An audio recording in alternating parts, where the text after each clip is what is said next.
Hello guys, welcome to my YouTube channel. स्वागत है आप सभी का अपने यूट्यूब चैनल पे।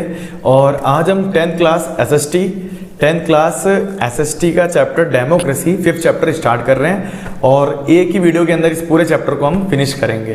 ठीक है, 5 नंबर का चैप्टर है। अच्छे से देखें, आप लोगों को चैप्टर समझ में आए इसके लिए पीडीएफ बनाइए, बहुत ही अच्छे से आपको समझ में आएगा, ईजी लगेगा चैप्टर। तो ये इस तरह से पीडीएफ बनाई है हमारी टीम ने, और हमारी टीम में सिर्फ और सिर्फ एक ही इंसान है, वो हूँ मैं। इतनी बड़ी टीम है पर इंसान एक ही उसमें। ठीक है, तो बहुत ही सिंपल चैप्टर है, तो स्टार्ट करते हैं। ये पीडीएफ आप देख रहे होंगे, आपको समझ में आएगा अच्छे से। लगभग 20 से 25-30 मिनट की वीडियो रहेगी आसपास, तो उसमें चैप्टर कंप्लीट हो जाएगा।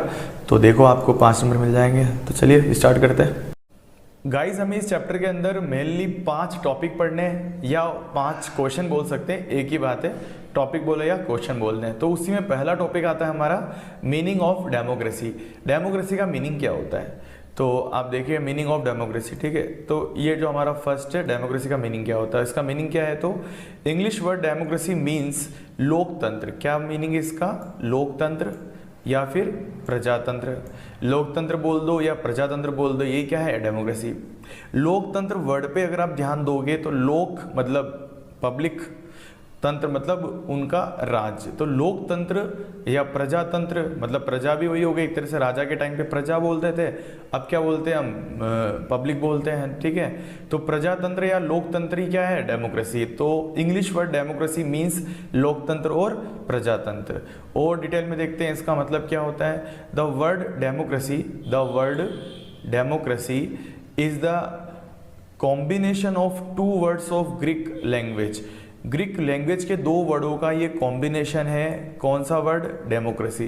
जो डेमोक्रेसी वर्ड है ये ग्रीक लैंग्वेज है, उसके डेमोस और क्रेटिया से बने हुए हैं। डेमोस और क्रेटिया वर्ड से मिलके बना हुआ है डेमोक्रेसी। डेमोक्रेसी किस वर्ड से मिलके बना हुआ है? डेमोस और क्रेटिया। डेमोस मतलब क्या होता है? डेमोस का मीनिंग देखें आप। डेमोस मतलब होता है मोब। मोब मतलब होता है भीड़। भीड़ को यहाँ पर पब्लिक बोला गया है।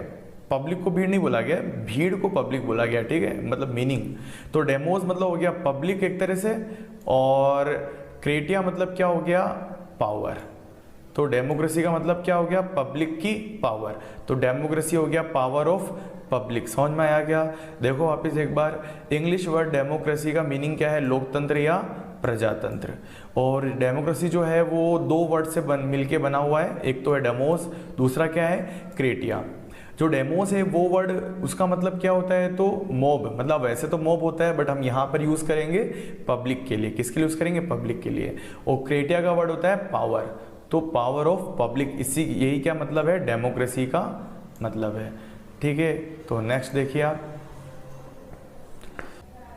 So the meaning of democracy is the system of government. Government एक सिस्टम है जो बेस्ड होता है, किस पर बेस्ड होता है? On power of public. Public की पावर पे बेस्ड से एक सिस्टम होता है जिसे बोलते हैं डेमोक्रेसी। बहुत सिंपल बात है, बहुत ही सिंपल तरीके से समझाया हुआ है और समझ में आ रहा होगा आपको कि जो डेमोक्रेसी है वो क्या है? गवर्नमेंट का एक सिस्टम है जो पब्लिक के द्वारा चलाया जाता है। गवर्नमेंट का एक सिस्टम है जो किसके द्वारा चलाया था? पब्लिक। तो पावर ऑफ है पब्लिक, जिसकी पूरी पावर किसके पास होती है? पब्लिक के पास होती है। ठीक है, आगे देखो। Democracy contents following meaning. Democracy content following meaning. Democracy के और क्या मीनिंग हो सकते हैं, तो देखिए, this is a method of taking decision. ये क्या है? एक डिसीजन लेने का एक मेथड है डेमोक्रेसी। कैसे? जैसे मान लो कोई भी बात होती है हमारी पब्लिक में, हमारी कंट्री के अंदर कोई भी डिसीजन लेना होता है, तो कोई एक इंसान नहीं ले सकता। जैसे पीएम हो गया या सीएम हो गया, वो केवल एक डिसीजन नहीं लेगा, उसमें भी क्या होगा? एक ग्रुप होगा। ग्रुप मतलब हो गया जैसे कि मान लो आईएएस बैठाए जाएंगे साथ में, और भी मंत्री बैठा जाएंगे, वो सब बैठ कर एक कोई डिसीजन लेंगे। या फिर कोई लॉ बनाना है, तो लॉ कौन बनाते हैं? पार्लियामेंट में बनता है। तो वो भी किसी एक का डिसीजन नहीं होता, वो भी उसमें भी बहुत जनों की सहमति चाहिए होती है। तो डेमोक्रेसी क्या होता है? ये एक मेथड होता है डिसीजन लेने का। ठीक है, सेकंड पॉइंट देखते हैं। This is a group of concept for taking decision. ये तो वही बात हो गई, फर्स्ट वाले में बताया कि मेथड है, और मेथड जो मैंने आपको समझाया वही है कि group of concepts for taking decision. मतलब एक ग्रुप होता है, एक ग्रुप के द्वारा कोई डिसीजन लिया जाता है, तो उसे क्या बोलते हैं हम? डेमोक्रेसी हो गया। This is a concept related to ideological value. ये जो डिसीजन या कंसेप्ट जो है डेमोक्रेसी, वो कैसा है, आइडियोलॉजिकल वैल्यू, मतलब एक आदर्श कंडीशन है, आइडियल सिचुएशन के लिए बनाया जाता है। मतलब ये सबके लिए बनाया जाता है, ऐसा नहीं कि किसी एक को देख लिया, सबके हिसाब से बनाया जाता है। इसमें डेमोक्रेसी के अंदर रूल बनाए जाते हैं। तो ये मीनिंग था डेमोक्रेसी का। पहला था डिसीजन टेकिंग होता है, ये मेथड होता है उसका, और ग्रुप बनाया जाता है, ग्रुप के थ्रू ये सारे डिसीजन बनाए जाते हैं, लिए जाते हैं। और तीसरा आता है आइडियोलॉजिकल वैल्यू होती है, मतलब इसके आदर्श कंसेप्ट होते हैं। ठीक है, तो ये था हमारा टॉपिक, फर्स्ट टॉपिक था जिसका नाम था मीनिंग ऑफ डेमोक्रेसी। डेमोक्रेसी का क्या मीनिंग होता है। तो आगे बढ़ते हैं नेक्स्ट टॉपिक के लिए। अच्छा, उससे पहले एक बात और है इसी के अंदर। अकॉर्डिंग टू बर्न्स, एक राइटर बोल सकते हो, या फिर हम बोल सकते हैं कि ये क्या है, फिलोसफर होते हैं। जैसे जो बातें कहते हैं, अपने अपने टाइम के फिलोसफर चलते हैं, बहुत सारे फिलोसफर होते हैं अपने अपने टाइम के। तो उसी में एक फिलोसफर है बर्न्स, उसने क्या करा, उसने डेमोक्रेसी के बारे में कहा है कि democracy is the word that has a different meanings. Democracy एक वर्ड है जिसके बहुत अलग अलग मतलब है, एक ही मतलब नहीं है। डेमोक्रेसी मतलब ये नहीं कि केवल जनता के लिए रूल बनाना, उसके लिए और भी है। जैसे आपने डेमोक्रेसी के अंदर देखा होगा, हमें कुछ अधिकार प्राप्त होते हैं, हमारी कुछ ड्यूटीज़ भी होती है, हमें कुछ राइट्स भी प्राप्त होते हैं, मगर हमारी ड्यूटीज़ भी होती है कि हमें ऐसा करना चाहिए, कंट्री के लिए लोगों की मदद करनी चाहिए, और हमारा जो देश का तिरंगा उसकी हमें रिस्पेक्ट करना चाहिए। मतलब बहुत सारे रूल्स होते हैं ना इस तरह के। तो वो सारे एक ही मीनिंग नहीं है डेमोक्रेसी का, डेमोक्रेसी के डिफरेंट मीनिंग है। ठीक है, and an emotional meaning is also attached to it. Emotional meaning मतलब एक देश के लिए हमारे देशभक्ति, ऐसी बातें भी जुड़ी होती है जो डेमोक्रेसी से हमको पता चलती है। वैसे भी हमें पता है, पर डेमोक्रेसी भी हमें ये सब बातें सिखाती है। तो ये बात बोली थी किसने, बर्न्स ने। ठीक है, तो अब बढ़ते हैं हम अपने अगले टॉपिक की ओर। हमारा अगला क्वेश्चन भी बन सकता है, right the features of democracy, और हमारा टॉपिक भी है फीचर्स ऑफ डेमोक्रेसी। क्या फीचर्स होते हैं डेमोक्रेसी के। ठीक है, तो पहला फीचर्स आता है गवर्नेंस ऑफ पब्लिक, मतलब पब्लिक का शासन है। कैसा शासन है, पब्लिक का। गवर्नेंस मतलब होता है शासन। तो democracy is the rule of whole public. जो डेमोक्रेसी है वो कैसा रूल है, पूरी पब्लिक का ही रूल होता है। रूल बनाती कौन है, पब्लिक करती है, रूल करती है public. This rule does not belong to any particular class. ये जो रूल होते हैं किसी क्लास से, मतलब कोई अमीर वर्ग हो गया, गरीब वर्ग है, किसी क्लास से रिलेटेड नहीं होते, ना किसी क्रीड से रिलेटेड होते हैं। मतलब क्या हो गया इसका कि किसी पंथ, मतलब किसी क्या बोलेंगे, धार्मिक पंथ से रिलेटेड नहीं होते। मतलब कोई ऐसा नहीं कि हिंदू का होगा, मुस्लिम का, सबके लिए इक्वल बनाया जाता है। गवर्नेंस जो है, जो शासन है, वो सबके लिए एक जैसा बनाया जाता है। किसी लैंग्वेज पर डिपेंड नहीं करता, ना ही किसी कल्चर के लिए अलग से बनाया जाता है। तो किसी भी इन सब चीज़ों पर डिपेंड नहीं करता है। जो डेमोक्रेसी है वो सबके लिए इक्वल बनाई जाती है। यही इसका पहला फीचर्स था। सेकंड देखें, गवर्नमेंट मेड बाय पीपल। लोगों के द्वारा गवर्नमेंट बनाई जाती है। कैसे बनाई जाती है, लोगों के द्वारा। देखो, इन द डेमोक्रेसी, डेमोक्रेसी के अंदर क्या होता है, government is made by people. लोगों के द्वारा गवर्नमेंट बनाई जाती है। और कैसे बनाई जाती है वापिस समझना। Public elect it's representatives. Public जो होते हैं वो रिप्रेजेंटेटिव को इलेक्ट करते हैं, मतलब नेता लोग को चुनते हैं। पार्लियामेंट में जो MP MLA होते हैं उनको कौन चुनता है, हम लोग चुनते हैं। और वो लोग क्या करते हैं, लॉज बनाते हैं। Representative make the government in the system. और वही क्या करते हैं, सरकार बनाते हैं। हम तो MP और MLA को चुनते हैं और वो आगे सरकार बनाते हैं, वही आगे लॉ बनाते हैं। तो एक तरह से हम लोग क्या करते हैं, गवर्नमेंट को मेड करते हैं, बनाते हैं। ये था हमारा सेकंड फीचर। ठीक है, थर्ड आता है, थर्ड देखो, democratic rules is a means. Democratic rules is a means only, it is not the accomplishment. मतलब ये क्या है, केवल एक मीन्स है, मतलब एक साधन है। डेमोक्रेसी केवल क्या है, एक साधन है। It is not to note the accomplishment, मतलब ये कोई हमारे को टारगेट तक नहीं पहुंचा देगा, मतलब ये केवल एक साधन है और ये कोई कंप्लिशमेंट नहीं है, ये कोई तुम्हारे साध्य नहीं कि तुम्हें कुछ प्राप्त करा देगा, केवल एक ये साधन है। अगर तुम्हें कुछ प्राप्त करना है उसके लिए तो तुम्हें मेहनत करनी पड़ेगी, पर उसमें ये सहयोग करेगा। जैसे अपन कोचिंग पढ़ते हैं तो कोचिंग में क्या है कि टीचर हमें केवल एक पढ़ाते हैं, गाइडलाइंस देते हैं, टॉपिक पढ़ाते हैं, मगर वो हमको ये थोड़ी कि वो पढ़ा देंगे तो हम टॉप कर लेंगे। अगर आप लोगों को टॉप करना है तो आपको खुद को भी पढ़ना पड़ेगा। वैसे ही केवल एक साधन होते हैं टीचर्स, कोचिंग एक साधन है, आपको मार्गदर्शन देते हैं, अच्छे से पढ़ाते हैं, बट अगर आपको पढ़ के नंबर लाने हैं तो आपको खुद को मेहनत करनी पड़ेगी। वैसे डेमोक्रेटिक जो रूल होते हैं वो क्या होता है, केवल एक मीन्स है, ओनली मीन्स, ये कोई अकम्प्लिशमेंट नहीं होता। लिखा हुआ है देखो, democracy is consider as a means only. क्या है एक means? Democracy is consider as a means to achieve following democratic accomplishment. इन फॉलोइंग डेमोक्रेटिक कंप्लिशमेंट को प्राप्त करने के लिए डेमोक्रेसी क्या है, एक साधन है। क्या क्या प्राप्त कर सकते हो? Protection of individual freedom and dignity, सभी की फ्रीडम और डिग्निटी जो है उसको प्राप्त कर सकते हैं। किससे? हम डेमोक्रेसी से, ठीक है। और स्ट्रेंथनिंग जनरल वेलफेयर, और हम उनके सार्वजनिक हितों की क्या कर सकते हैं, उससे वृद्धि कर सकते हैं। सार्वजनिक हित मतलब सभी के लिए जो काम में आने वाली चीज़ों को हम क्या कर सकते हैं, इंप्रूव कर सकते हैं, बढ़ा सकते हैं, जो सभी लोग यूज़ करते हैं, किसी एक के बारे में नहीं। कि मतलब जैसे कि ऐसे मान लो कि कोई गार्डन है तो गार्डन में विकास करेंगे तो सबके लिए होता है गार्डन के, तो गवर्नमेंट प्रॉपर्टी है ना, तो सभी यूज़ कर सकते हैं। तो ये सारी बातें आती हैं किसमें, थर्ड पॉइंट के अंदर। फोर्थ पॉइंट को देखते हैं, governance accountable to public. Democratic government system accepts the principle of public dominance.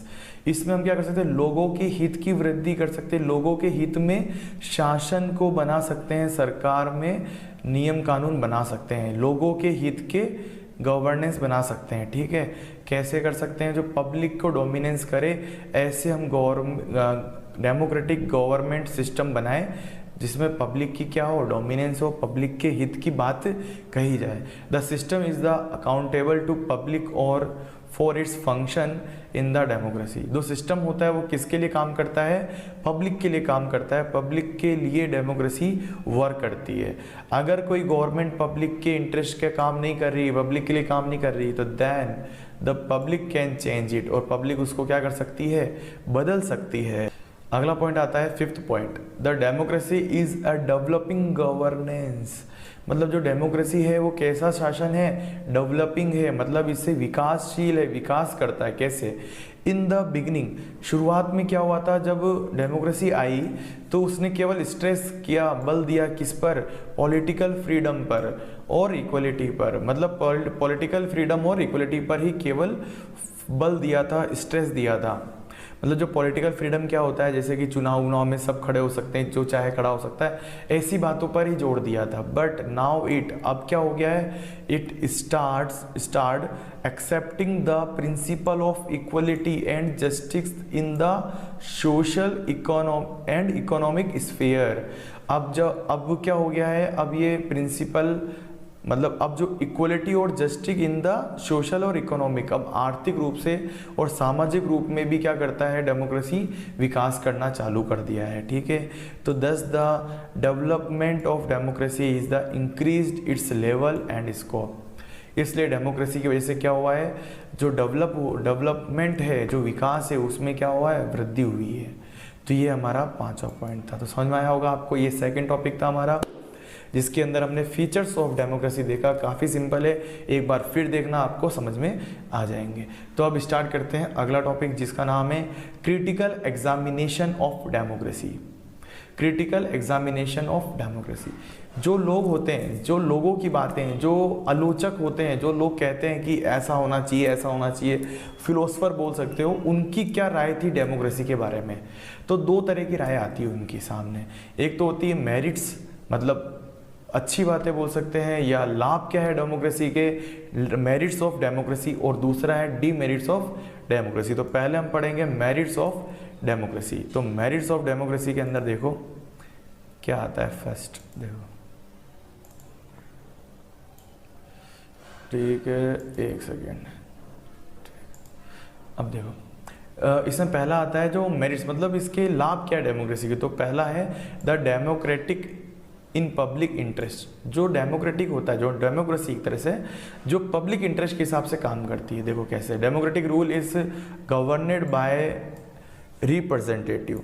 जो डेमोक्रेटिक जो रूल है, जो डेमोक्रेसी में जो रूल बनाए जाते हैं वो किसके द्वारा बनाए जाते हैं, जो पब्लिक रिप्रेजेंटेटिव चुनती है उनके द्वारा रूल बनाए जाते हैं। और वो जो रूल बनाएंगे वो क्या करते हैं, वादा करते हैं कि दे विन इलेक्शन। अगर वो जीत जाएंगे तो प्रॉमिस करते हैं कि इम्प्रूवमेंट इन पब्लिक वेलफेयर, मतलब वो सार्वजनिक हित में इम्प्रूवमेंट करेंगे, विकास करेंगे। ऐसी बातें करते हैं कौन, नेता लोग जो रिप्रेजेंटेटिव होते हैं चुनाव से पहले। तो अगर वो ऐसा नहीं करेंगे तो फिर पब्लिक उनको हटा देगी ना। कैसे हटा देगी, वापस चुनाव होंगे तब हटा देगी। तो they have to contest election in the future to so this public representative rule in the interest of public। क्योंकि अगर फ्यूचर में कभी इलेक्शन होंगे जब, तब अगर वो वर्क नहीं करेगी जो उन्होंने प्रॉमिस किए थे, तो पब्लिक उनको क्या करेगी, हटा देगी। तो जो डेमोक्रेसी है वो किसके इंटरेस्ट पे काम करती है, पब्लिक इंटरेस्ट पे वर्क करती है। समझ में आया। सेकंड पॉइंट देखो, इफेक्टिव गवर्नेंस। जो शासन होता है वो बहुत इफेक्टिव होता है किसके अंदर, डेमोक्रेसी के अंदर। ऐसा बोला जाता है। कैसे बोला जाता है, देखो द पॉलिसी आर फॉर्म्ड, जो पॉलिसी बनाई जाती है public opinion in the system, public opinion के हिसाब से बनाई जाती है। जो पब्लिक को चाहिए, जो पब्लिक को चाहिए, जो पब्लिक के लिए हित है, उसी के हिसाब से सरकार क्या करती है, नियम बनाती है। So the public support is always available to implement them. अब ऐसे रूल बनाएगी जो पब्लिक के लिए अच्छे हैं तो पब्लिक उसको सपोर्ट करेगी।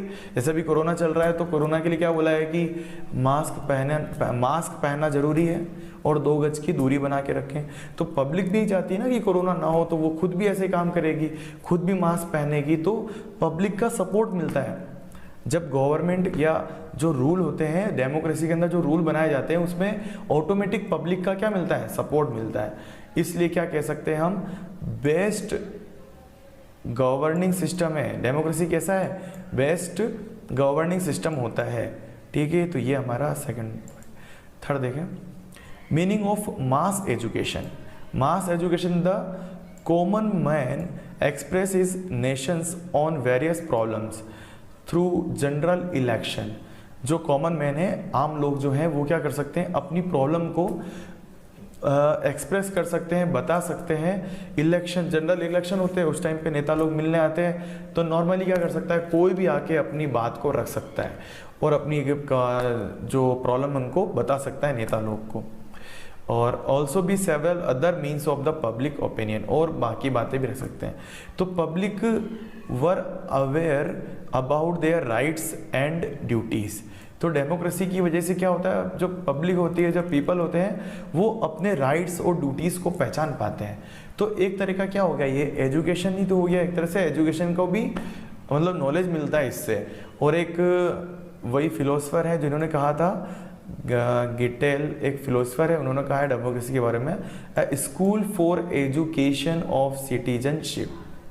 ये क्या है, एक स्कूल है एजुकेशन ऑफ सिटीजनशिप, मतलब लोगों के लिए एक एजुकेशन की स्कूल है। ठीक है, तो ऐसा बताया था किसने, गेटल ने। तो ये था हमारा थर्ड पॉइंट। और अगला देखते हैं, moral education, means of moral education. Moral education इससे मिलती है, डेमोक्रेसी से हमें क्या मिलती है, moral education. Democratic rule also provide moral education. Lowell एक फिलोसफर है अगेन, वो क्या कहते हैं, democracy cement the feeling of ethics and purity of the man. जो डेमोक्रेसी है वो क्या करती है, वो ethics and purity of a man, मतलब एथिक्स मतलब क्या होता है, नैतिक भावनाओं को और शुद्धता को मानव के अंदर बना के रखती है, फीलिंग को जगाती है डेमोक्रेसी।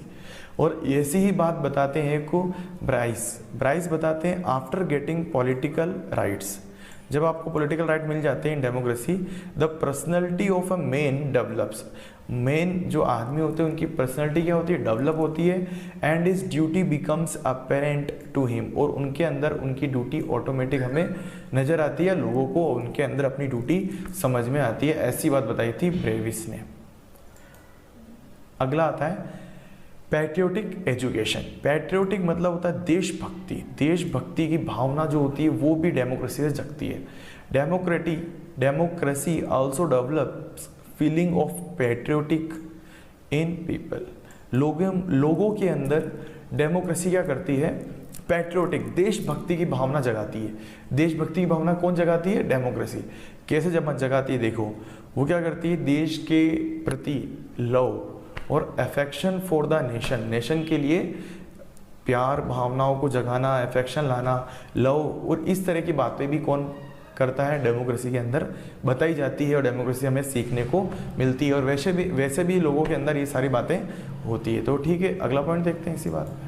तो अगला आता है हमारे, अब ये सब थे हमारी मेरिट्स, अब आते हैं डीमेरिट्स। डीमेरिट्स मतलब जो बातें हैं, आलोचक जो होते हैं, जो क्रिटिसाइज करते हैं डेमोक्रेसी के बारे में हैं, जो डेमोक्रेसी के बारे में आप ये बातें कह रहे हो वो सब गलत है, सब झूठ है, कहने के लिए है, पूरी बातें सही नहीं है। तो उनका क्या मानना है, illusory concept of an individual. Democracy consider individual full of intelligence and discretion. मतलब जो डेमोक्रेसी है वो क्या मानती है, सभी लोग, जितने भी लोग हैं वो सब क्या है, इंटेलिजेंट हैं, और डिस्क्रेशन है मतलब वो सब समझदार भी हैं और बहुत होशियार हैं, और वो इतना समझते हैं कि वो उन्हें क्या अच्छा है क्या बुरा वो सब समझते हैं। ऐसा डेमोक्रेसी मानती है। ऐसा कौन मानती है, democracy. So it gives him right to cast the vote. इसलिए डेमोक्रेसी क्या करती है, सबको वोट देने का अधिकार प्रदान करती है। And also precise him capable of giving fair decision in political matters. और वो ऐसा मानती है कि सब कैपेबल है कि पॉलिटिकल मैटर के अंदर फेयर डिसीजन लेने के लिए सब क्या है, कैपेबल है। बट द क्रिटिसाइज फील्स, जो क्रिटिसाइज होते हैं, जो आलोचक होते हैं, जो ऐसी बात बोलते हैं, उनका ये कहना है कि मेजॉरिटी फुलिश, जो अधिकतर लोग हैं वो कैसे हैं, फुलिश है, मतलब वो इतने समझदार नहीं है। अधिकतर लोग कैसे होते हैं, फुलिश होते हैं। ऐसा मेजॉरिटी पीपल है, तो ऐसा है मेजॉरिटी जो पीपल्स हैं वो कैसे हैं, फुलिश है। ऐसा कौन मानते हैं, कि जो आलोचक होते हैं वो ऐसा मानते हैं, और वही गवर्नमेंट को चुनते हैं। तो ये भी एक डीमेरिट है इसके अंदर।